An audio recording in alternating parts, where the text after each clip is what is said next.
अभी रिटायर हुए हैं, पैसे मिले हैं एक मुश्त लिव इनकैशमेंट के, ग्रेचुटी के, प्रोविडेंट फंड के। अब मान लीजिए आप एक टेक्नोक्रेट हैं या आप मेडिकल लाइन से हैं, तो आपने कभी लमसम पैसों को हैंडल नहीं किया है।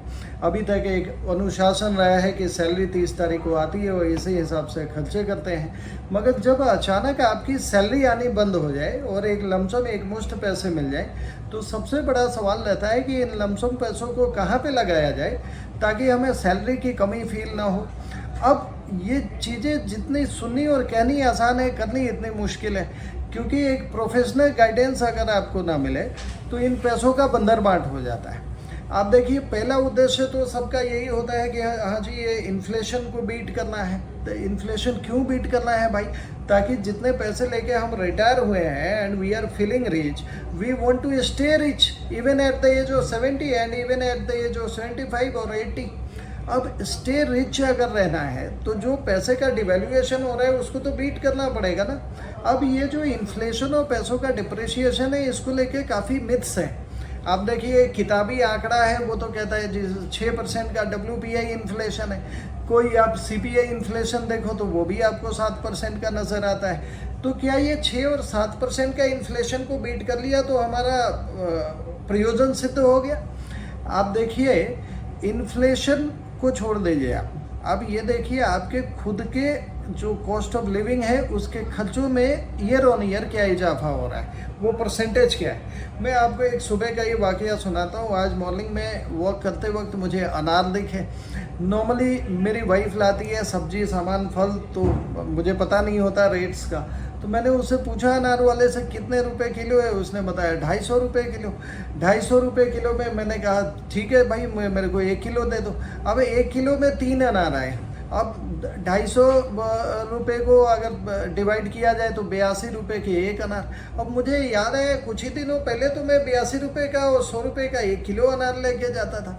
अब देखिए, वो नोट जो है उस पर तो आज भी गांधी जी की फोटो है, मगर नोट का वजन कितना कम होता जा रहा है। कहाँ 100 रुपये में 1 किलो अनार आ रहा था, कहाँ 1 अनार के ही 100 रुपये बन रहे हैं। सो यही तो है कॉस्ट ऑफ लिविंग। और ये तो मैं बुनियादी खर्चों की बात कर रहा हूँ। बहुत सारे खर्चे तो हमारी ज़िंदगी में पिरोए जा रहे हैं। जैसे ये मोबाइल का खर्चा, मोबाइल से नोकिया के एक हैंडसेट से आईफोन का सफ़र, एक नॉर्मल गाड़ी सिडेन गाड़ी से लेके SUV का सफ़र, एक जो इंटरटेनमेंट हम लोग यार दोस्तों के घरों पे जाते थे और फ्री की दावत खा के आते थे, वहाँ से लेके मसूरी, गोवा और मालदीव्स और मियामी जाके खर्च करने का सफ़र। तो अगर आप कॉस्ट ऑफ लिविंग और कंज्यूमरिज्म पैटर्न को ध्यान पे रखें तो ये जो परसेंटेज है, जो आंकड़ा है, ये तो 12-15% के ऊपर चला जाएगा। डिपेंड करता है आपका खुद का क्या लिविंग स्टाइल है, स्टैंडर्ड है। एंड ऑफ कोर्स आपने जो स्टैंडर्ड अपनी ज़िंदगी में जिया है उसको लेके आप कोई कॉम्प्रोमाइज़ नहीं करना चाहेंगे।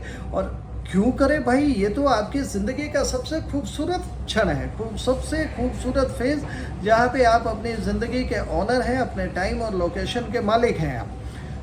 तो अब ये परसेंटेज को अगर निकाला जाए एवरेज, तो कम से कम 12% तो आपको पकड़ना पड़ेगा ना।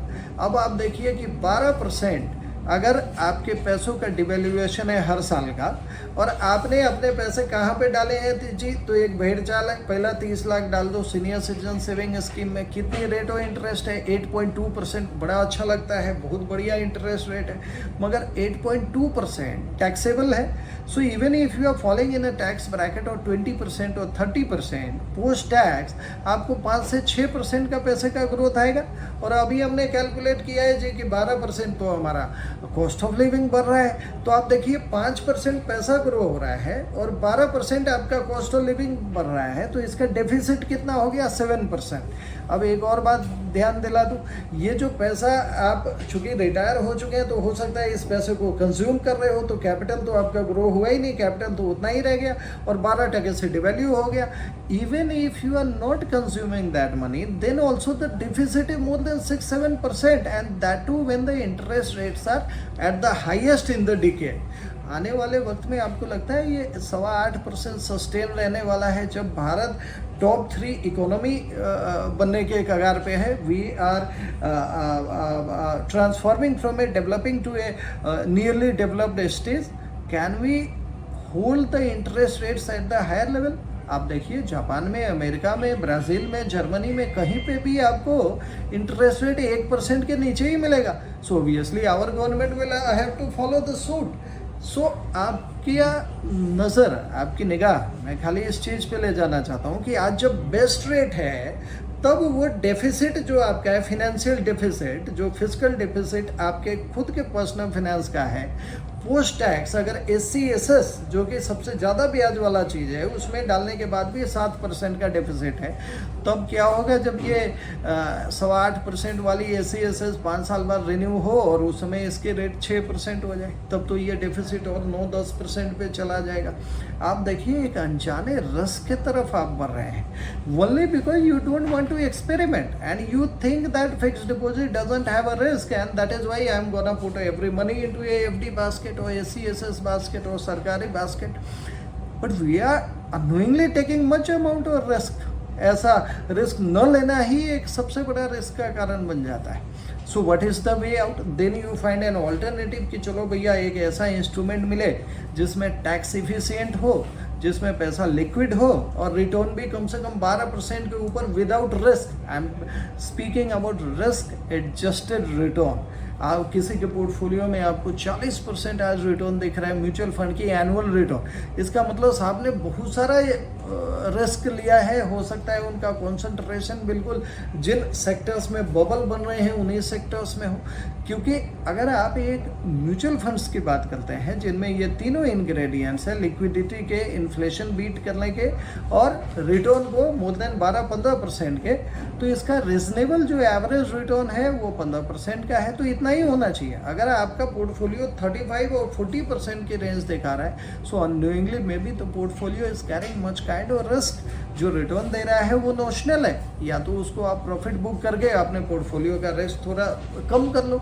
अब प्रॉफिट बुक करके पैसों को FD में नहीं डालना है, म्यूचुअल फंड के अंदर ही इक्विटी भी है, बॉन्ड भी है और सिल्वर गोल्ड भी है। इसके प्रोपोर्शन को अगर आप वेरी करें और रीएडजस्ट करें as per market fluctuations and as per your requirements, तो you can handle any kind of risk which is coming towards your financial plan. So let's keep talking about all these topics. I'll be making videos and sending to you. Keep a pace with that and slowly start innovating yourself, accepting the new ways of new paradigm of investment, because if the consumerism patterns are changing, you will have to change your investment pattern also. धन्यवाद, मिलते हैं अगले video.